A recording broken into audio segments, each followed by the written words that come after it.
अब जानते हैं महाभारत के बाद कैसे हुई थी धृतराष्ट्र, गांधारी और कुंती की मृत्यु। महाभारत के युद्ध के बाद कौरवों का सर्वनाश हो गया और हस्तिनापुर का राज्य पांडवों को मिल गया। कौरवों का सर एक भाई युद्ध के बाद जीवित बचा था क्योंकि वो पांडवों की तरफ से लड़ा था।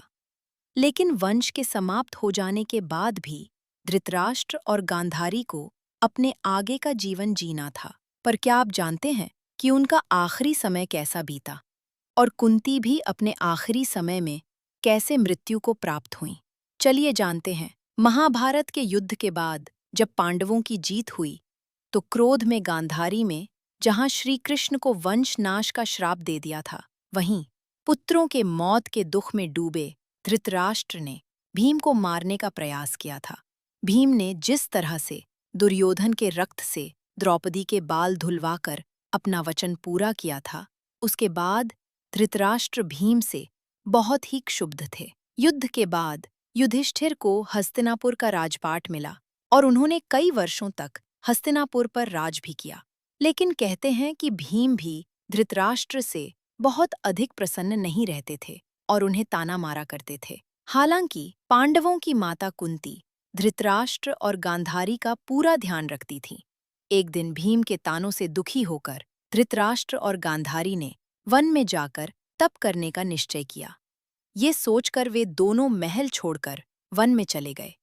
संजय ने भी उनके साथ चलने का निर्णय लिया। वहां वे जाकर तपस्या करने लगे और तपस्वियों के जैसा जीवन व्यतीत करने लगे। जब तीनों के वन में गए, काफी समय हो गया और एक दिन देवर्षि नारद युधिष्ठिर के पास पहुंचे तो युधिष्ठिर ने उनसे धृतराष्ट्र, गांधारी और अपनी माता कुंती के बारे में पूछा। युधिष्ठिर जानते थे कि नारद मुनि को तीनों लोकों की खबर रहती है, उन्हें उन सब की भी खबर जरूर होगी। तब युधिष्ठिर को नारद मुनि ने बताया कि जब धृतराष्ट्र, गांधारी और कुंती हरिद्वार के पास वन में रहकर तपस्या कर रहे थे, लेकिन एक दिन वन में भयंकर आग लग गई।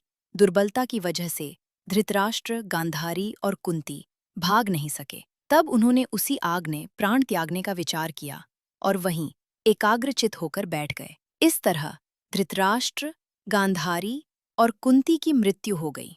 वहीं संजय आग के समय वन को छोड़कर हिमालय की ओर प्रस्थान कर जाते हैं। वहां उन्होंने एक सन्यासी की तरह अपना जीवन व्यतीत किया। नारद मुनि से धृतराष्ट्र, गांधारी और कुंती की मृत्यु की बात सुनकर पांडव दुखी हो गए। तब देवर्षि नारद ने सभी को सांत्वना दी। इसके बाद युधिष्ठिर ने विधिपूर्वक सभी का श्राद्ध कर्म किया। ब्राह्मणों को दान दक्षिणा देकर उनकी आत्मा की शांति के लिए प्रार्थना की। कुछ साल बाद पांडव अपने कार्यों को पूरा करके स्वर्ग चले गए और भगवान कृष्ण अपने बैकुंठ धाम को चले गए। तभी से कलयुग का आरंभ होता है।